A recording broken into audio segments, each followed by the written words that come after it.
Indonesian authorities are warning of more heavy rains to come after floods in the capital Jakarta killed at least 67 people. The local disaster agency says relief operations are underway, with at least 173,000 people displaced and in urgent need of clean water, medicines and shelter. For more, I'm joined by our Indonesia correspondent Anne Barker. And how is the recovery operation going ahead of the further flooding that is expected?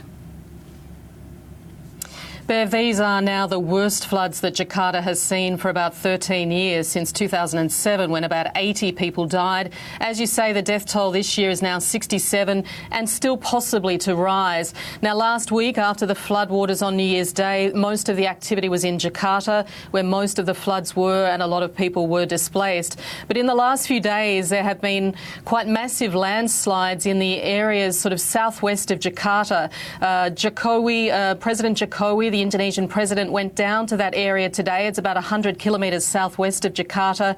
He actually said that illegal gold mines in the area have been part of the problem, that people are digging into the earth. There aren't proper safety measures there to hold those mines up, and once the floodwaters come in, they just collapse that area. So we've seen entire villages and streets swept away.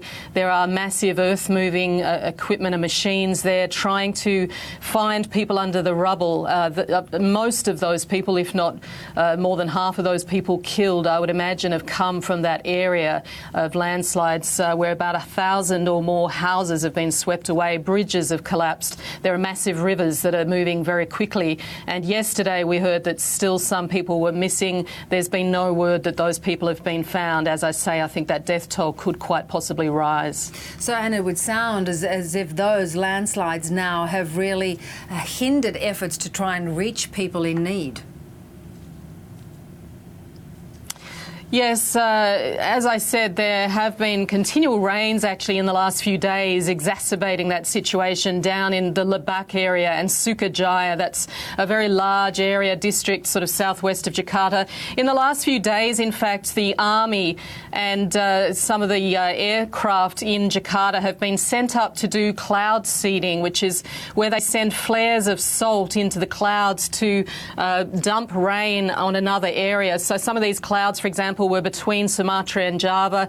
By forcing those clouds to drop their water, it prevented a lot more water coming onto the land, moving east across Jakarta. Now, we heard today that there have been 16 flights, in fact, in the last couple of days doing that, where salt has been used to stop the water falling on Jakarta. Even though this is the monsoonal season and there were very heavy rains forecast in the last few days, it's been surprisingly light, in fact. There hasn't been as much rain as people expected.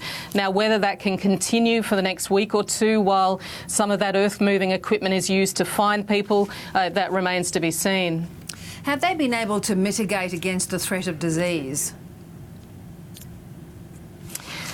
Look, in the last few days also, more soldiers and health workers have actually been spraying disinfectant around areas of Jakarta. There are still some areas in the capital where, even though the floodwaters have subsided, there are entire streets, for example, that are almost below the level of rivers. They're often next to rivers that have burst their banks.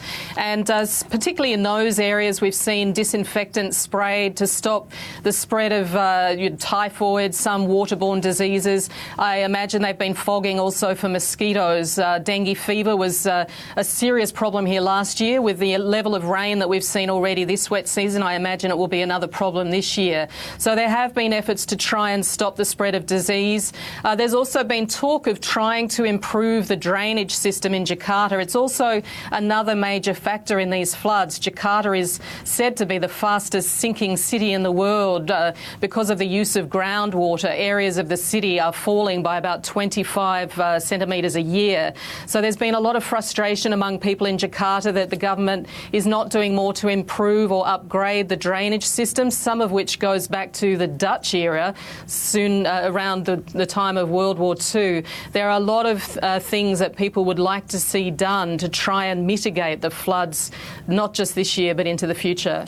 And of course, Australia's bushfire crisis has garnered such strong international support. Does Indonesia need some support during this time as well? I'm sure they do. I mean, I have seen a lot of references to NGOs that are involved here. But as we saw in the major earthquake in Sulawesi last year, Indonesia has been reluctant to allow sort of NGOs from outside or the UN even or aid workers to come in to help. Largely, they rely on those aid groups that are already in town. They have set up, for example, a lot of shelters. There were something like 300,000 to 400,000 people over the last week who were displaced from their homes, either in Jakarta or in that area southwest. A lot of those shelters are still operating. They're relying on donations of food and even clothing, for example. So many families and people can't get access to their homes. They can't return at night because the streets have filled up like swimming pools. Some people are still living in those homes. They're literally swimming down the road to get to them. A lot of areas, the floodwaters have sort of subsided now, but there are still plenty of areas in Jakarta where people are living in those shelters. Anne Barker in Jakarta, thank you so much. Thanks, Bev.